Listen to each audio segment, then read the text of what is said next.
नील, आंखें खोल नील, जवाब दे मुझे, आंखें खोल नील। देख अब हम हॉस्पिटल भी पहुंच गए हैं, सब सही हो जाएगा, बस तू मेरा जवाब दे नील। हम हॉस्पिटल भी पहुंच गए। नील उठ जा यार, बच्चा। डॉक्टर, इसकी सांसें क्यों कम हो रही है डॉक्टर? नील जवाब दे यार, मुझे छोड़ के मत जा। नील जवाब दे, आंखें खोल। मुझे माफ कर दे यार। रोई को कहना। रोई को क्या? रोई को क्या? नील, नील, नील, रोई, नील जवाब दे।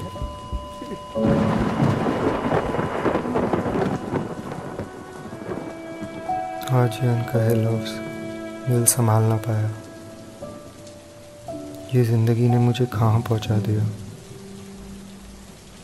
ना डरा कभी अपने रूह के साए से, ना था गम कभी अकेलेपन का, पर एहसास हुआ इस पल में ये राहें यूं खो दी हैं मैंने।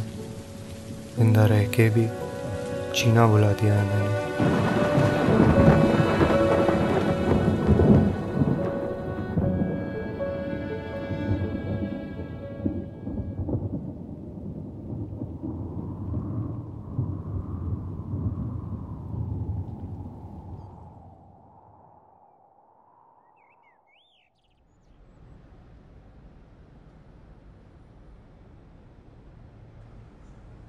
So this is the breaking news coming in this hour. 9 Indian nationals have been detained in Australia by the border force at Brisbane Airport in Australia.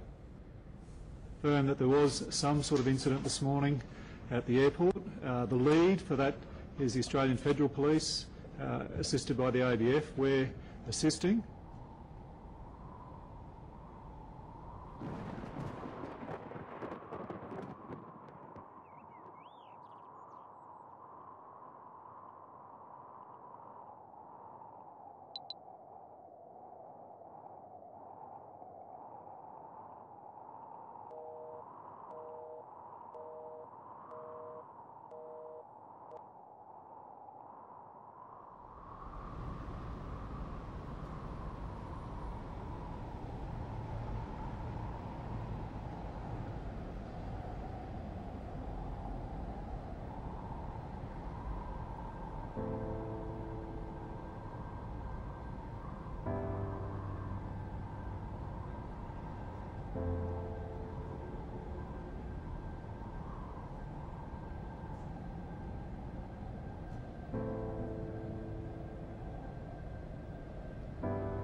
Coachman Ali की कहानी सुनी है?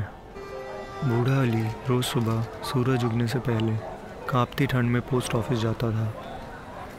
इतनी सुबह तो पूरे गांव में बस पंछी जागते थे। सुनसान गलियों में चलते चलते, अपने फटे कपड़े कसते कसते और ठंड से बचते बचते अली रोज़ पोस्टमैनों से भी पहले पोस्ट ऑफिस पहुंच जाता था। उसे एक खत का इंतज़ार था, बस एक खत। इस खत के लिए अली रोज़ पोस्टमैनों की नज़रों में मजाक बनता रहा और पोस्टमास्टर के गुस्से का शिकार भी। मगर लौटना तो खाली हाथ ही था। खत तो नहीं आया। दिन के बाद दिन, हफ्तों के बाद हफ्ते, महीनों के बाद महीने निकल गए। अली पोस्ट ऑफिस जाता रहा और खत तो खैर। समय के साथ उस खत की मंजिल बूढ़े अली का इंतकाम बनती जा रही थी। खत तो मामूली था, मगर उस खत का आना ही अली के लिए सब कुछ था। अब तक तो पोस्टमास्टर भी सोचने लगा था कि उस खत में ऐसा क्या था कि अली रोज़ उसकी राह देखता था। 5 साल तक इंतज़ार करते करते अली चल बसा। किसे पता था कि उस खत की कीमत इतनी महंगी होगी कि बेचारे अली की ज़िंदगी तक कम बढ़ जाएगी।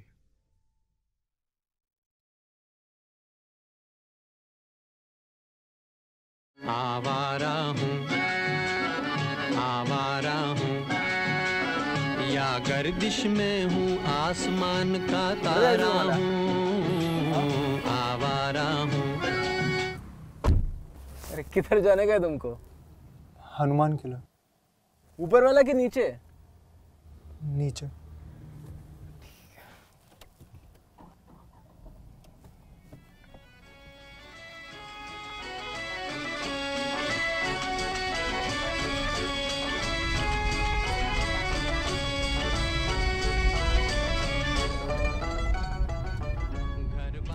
वैसे टाइम क्या हो रहा है?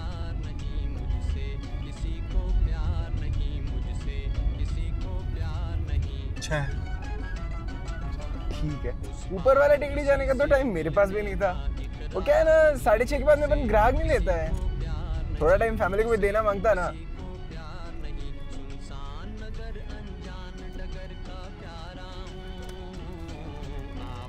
साहब स्कोर पता है क्या? मैं भी आधा घंटा पहले देखा, तभी तो अपन ऑस्ट्रेलिया को मस्त धो रहे थे। अच्छा है, धोना ही चाहिए। वो उधर अपने आदमी लोग को धोते हैं तो अपन इधर उनकी बॉल को धोते हैं। ऐसे मजाक नहीं करना चाहिए। अभी आज ही पेपर में आया था, उधर सिडनी में अपने कुछ 10-12 लोग को बहुत धोए। हरामी है साले। वो उधर अपने आदमी लोग को मारते हैं और अपन इधर उनके साथ मैच खेल रहे हैं। मैं तो बोलता है बॉयकॉट मारना चाहिए था आज का मैच, लेकिन अब क्या करेंगे, मैच दिखा के सारा पैसा जेब में डालते ना ये सब लोग।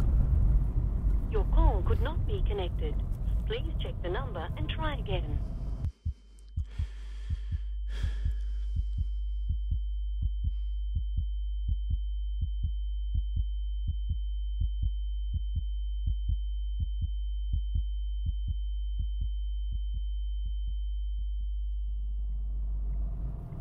साहब साहब साहब साहब, मैंने आपको पहले कभी देखा है क्या? मतलब आप टीवी पे आते हो क्या? हीरो हीरो हो क्या? नहीं। अच्छा, पता नहीं क्यों आपको देखा तो ऐसा लगा कि आप टीवी पे आते रहेंगे। कोई नहीं, खैर मेरे को तो हमेशा से हीरो बनने का बहुत शौक था। जवानी में तो सुबह पिक्चर, शाम को पिक्चर। और जब 16 साल का हुआ तो जितने पैसे जमा किए थे सारे से A1 कोट पैंट सिलवाया, एकदम फुल वट में कोट पैंट पहन के बाबा के सामने खड़ा हो गया और ऐलान कर दिया, मैं हीरो बनूंगा। साहब उस दिन जो आपके हाथ से मार खाई है ना, उसके बाद में हीरो बनने की सोचने की भी हिम्मत नहीं हुई। अगले दिन चाचा की टपरी पे काम पर लगा दिया। वो साहब मेरी बीवी भी बोलती है कि मैं बहुत ज़्यादा बोलता हूँ। सॉरी। हाँ, अरे नहीं दादा, आप बोलो। आप बोलते हो तो अच्छा लगता है। अरे क्या साहब, आप भी तो बीवी है आपकी और बच्चे है ना? 2, एक लड़का एक लड़की। लड़का भी 12वीं पास किया, बोलता है कॉमर्स करेगा। मैं बोला करो, जो पसंद है वो करो। और बेटी? बेटी अभी 10वीं में, क्लास में एकदम टॉपर है। हेडमास्टर साहब भी बहुत तारीफ करते हैं उसकी। स्कूल में जाके पढ़ती है और घर आके हमें पढ़ाती है इंग्लिश। रोज रोज नई नई कहानियां सुनाती रहती है। अभी कल ही बताई एक मेरे को, नाम तो नहीं बोली, पर वो कोचमैन अली वाली सुनी है क्या आपने? नहीं। सुनेंगे क्या आप? हाँ सुना। तो बुढ़ा अली रोज सुबह सूरज उगने से पहले काफी ठंड में पोस्ट ऑफिस जाता। इतनी सुबह तो पूरे गांव में बस पंछी ही जागते थे। सुनसान गलियों में चलते चलते, अपने फटे कपड़े कसते कसते और ठंड से बचते बचते अली रोज पोस्टमैनों से भी पहले पोस्ट ऑफिस पहुंच जाता। उसे एक खत का इंतजार था, बस एक खत।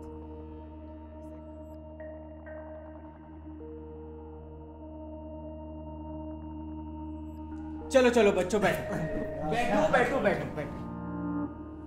बच्चे, हम बच्चे, बचपना तूने लगा रखा है साले। ये क्या नया नाटक है? ये जादूगर का मत जोकर ज्यादा लग रहा है। तुम बैठो तो सही। अगर मजा नहीं आया ना तो पैसे वापस, ठीक है? ठीक है?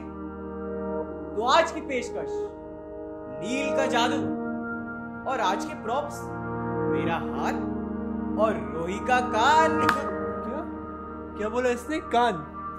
मेरा कान? रुक रुक रुक, देख कुछ है? वेद कुछ है? नहीं है ना? अभी कुछ है। अरे बेटा जी, अबे ये कैसे किया तूने? ये नील का जादू है, सबके पल्ले नहीं पड़ता। बताना यार कैसे किया तूने? वेद बोलना यार से। यार कैसे? अबे ओए, तू विदेश जा रहा है ना? अपने फिरंगी दोस्तों से ही पूछ लेना।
साहब साहब साहब 250 रुपये।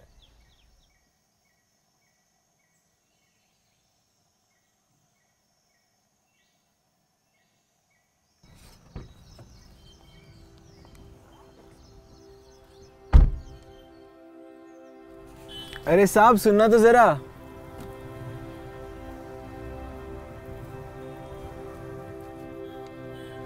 कहानी का एंड तो सुनते जाओ। खत आया, गुजरने के बाद ही सही, लेकिन खत जरूर आया। दिलो आपके 50 रुपये। चलता हूँ।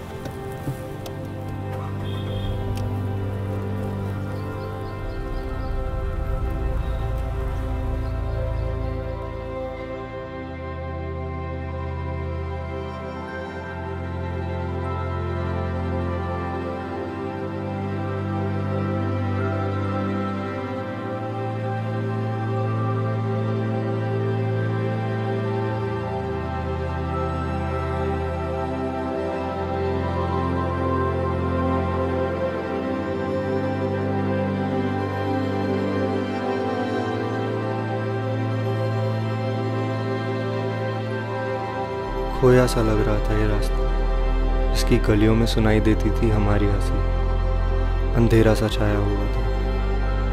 सोच रहा था किस रास्ते पर चलूं कि मिल जाए मुझे वो खोए हुए लम्हे, वही कल की हंसी, वही नादान सपने। ये सोच के दिल हार सा गया था। मगर आज इन बादलों ने कुछ नया सिखाया है मुझे। इस सन्नाटे में मुझे अभी अपनी सांसें सुनाई दे रही हैं। बिखरा हुआ हूँ मैं अब भी, पर एक राह नजर आ रही है। अब जीने की वजह ढूंढने की चाह है मुझे। अब भी ये यकीन है कि इन गहरे बादलों के पीछे छुपा है सूरज। ये ज़रूर समझ गया हूँ कि ज़िंदगी के असली गम मौत नहीं, खुद को जीते जी ख़त्म कर देना शायद ज़्यादा दर्दनाक होता है।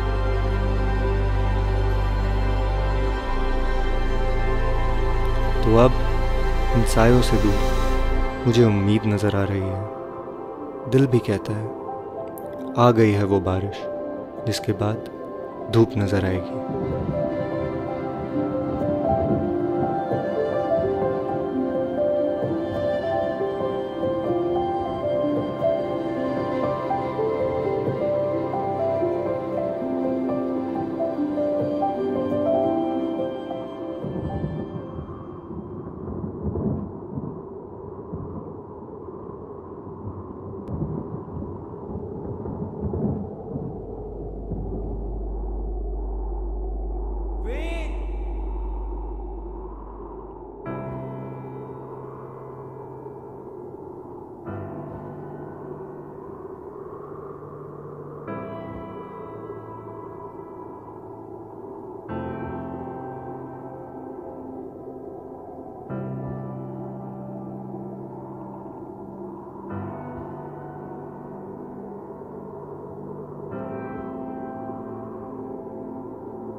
अब ये धूप समाने लगी है मेरे बिखरे हुए टुकड़ों में। अब सिर्फ आगे बढ़ते रहना है, यादों को साथ लेकर ही मुस्कुराऊंगा मैं, ढूंढ लूंगा मैं हमारी खोई हुई हंसी। शायद इन्हीं आधे अधूरे किस्सों में मिल जाए मुझे जिंदगी।